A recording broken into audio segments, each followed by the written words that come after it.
ನಮಸ್ಕಾರ ಎಲ್ರಿಗೂ, welcome back to my channel ಮನೆ ಮನೆ ಕೈ ರುಚಿ.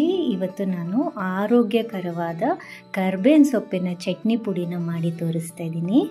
ಮೊದಲಿಗೆ ಒಂದು ಪಾತ್ರೆಗೆ 1 ಕಪ್ಪಷ್ಟು ಕಡಲೆಬೇಳೆನ ಹಾಕಿ ಡ್ರೈ ರೋಸ್ಟ್ ಮಾಡ್ಕೋತಾ ಇದ್ದೀನಿ. ಇದು ಚೆನ್ನಾಗಿ ಹೊಂಬಣ್ಣ ಬರೋ ತನಕ ಎಲ್ಲ ಇಂಗ್ರೀಡಿಯೆಂಟ್ಸು ಫ್ರೈ ಮಾಡ್ಕೋಬೇಕು. ಈಗ ಅದೇ ಕಪ್ಪಲ್ಲಿ 1 ಕಪ್ಪಷ್ಟು ಉದ್ದಿನ ಬೇಳೆನ ಫ್ರೈ ಮಾಡ್ತಾ ಇದ್ದೀನಿ. ಈಗ ಎಲ್ಲವೂ ಒಂದೊಂದೇ ಸೆಪ್ರೇಟಾಗಿ ಈ ರೀತಿ ಹುರ್ಕೋಬೇಕು. 1 ಕಪ್ಪಷ್ಟು ಉದ್ದಿನ ಬೇಳೆ ಹುರಿದು ಸೈಡ್ಗೆ ಇಟ್ಕೊಂಡೆ. ಹಾಗೆಯೇ ಇಲ್ಲಿ 1 ಕಪ್ಪಷ್ಟು ಧನಿಯಾನ ಹುರಿತಾ ಇದ್ದೀನಿ. ಇದನ್ನು ಸೈಡ್ಗೆ ಎತ್ತಿಟ್ಕೊಂಡ್ಬಿಡೋಣ. ಈಗ ನಾನು ಒಂದು 20 ಗುಂಟೂರು ಮೆಣಸಿನ್ಕಾಯಿನ ಹುರಿತಾ ಇದ್ದೀನಿ. ಜಾಸ್ತಿ ಸೀಸ್ಕೊಳ್ಳೋಕೆ ಹೋಗಬಾರ್ದು, ಕೈ ಆಡ್ತಾನೇ ಇರಬೇಕು.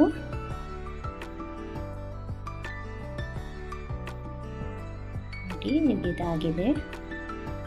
ಈಗ ನಾನು 1 ಕಪ್ಪಷ್ಟು ಅಗಸೆ ಬೀಜ ಅಂದರೆ ಫ್ಲ್ಯಾಕ್ಸ್ ಸೀಡ್ಸ್ನ ಹಾಕೋತಾ ಇದ್ದೀನಿ.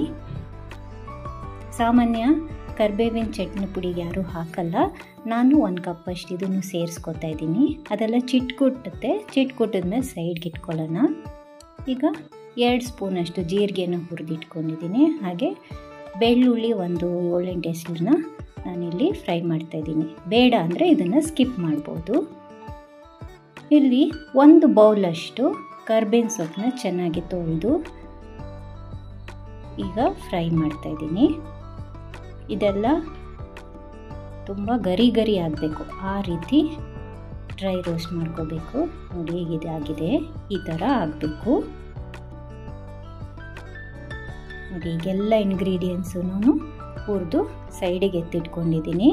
ಇದೆಲ್ಲ ತಣ್ಣಗಾದ್ಮೇಲೆ ಎಲ್ಲವನ್ನು ಮಿಕ್ಸಿ ಜಾರ್ಗೆ ಹಾಕ್ಕೊಳ್ಳೋಣ.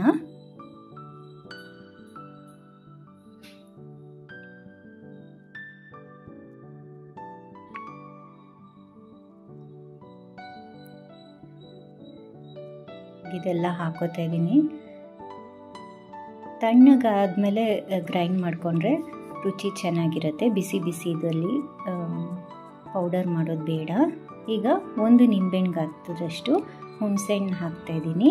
1/4 ಚಮಚದಷ್ಟು ಅರಿಶಿನ ಹಾಕ್ತಾಯಿದ್ದೀನಿ. ಹುರಿದಿಟ್ಕೊಂಡಿದ್ದಂಥ ಕರ್ಬೇವಿನ ಸೊಪ್ಪನ್ನು ಸಹ ಇದಕ್ಕೆ ಹಾಕೋತಾ ಇದ್ದೀನಿ.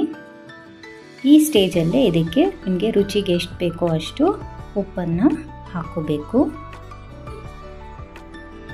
ಸ್ವಲ್ಪ ಬೆಲ್ಲ ಬೇಡ ಅಂದವರು ಸ್ಕಿಪ್ ಮಾಡ್ಕೋಬೋದು. ಈಗ ಇದನ್ನೆಲ್ಲ ನೋಡಿ ತರಿಯಾಗಿ ಈ ರೀತಿ ಗ್ರೈಂಡ್ ಮಾಡ್ಕೊಂಡಿದ್ದೀನಿ. ಇಷ್ಟಾದರೆ ಸಾಕು.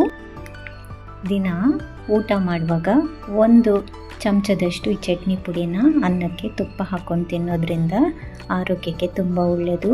ಹೇರ್ ಫಾಲ್ ಸಮಸ್ಯೆ ಇರೋರು ಹಾಗೆ ಕೊಲೆಸ್ಟ್ರಾಲ್ ಸಮಸ್ಯೆ ಇರೋರಿಗೆ ಇದು ತುಂಬ ಒಳ್ಳೆಯದು. ಟ್ರೈ ಮಾಡಿ ಹೇಗೆ ಬಂತು ಅಂತ ಕಮೆಂಟ್ ಸೆಕ್ಷನಲ್ಲಿ ತಿಳಿಸಿ. ಹಾಗೆಯೇ ಈ ವಿಡಿಯೋ ನಿಮಗೆ ಇಷ್ಟ ಆಗಿದ್ದಲ್ಲಿ ಪ್ಲೀಸ್ ಲೈಕ್ ಮಾಡಿ, ಶೇರ್ ಮಾಡಿ ಮತ್ತು ಸಬ್ಸ್ಕ್ರೈಬ್ ಮಾಡಿ ಅಂತ ಹೇಳ್ತಾ C in the next video. Happy cooking.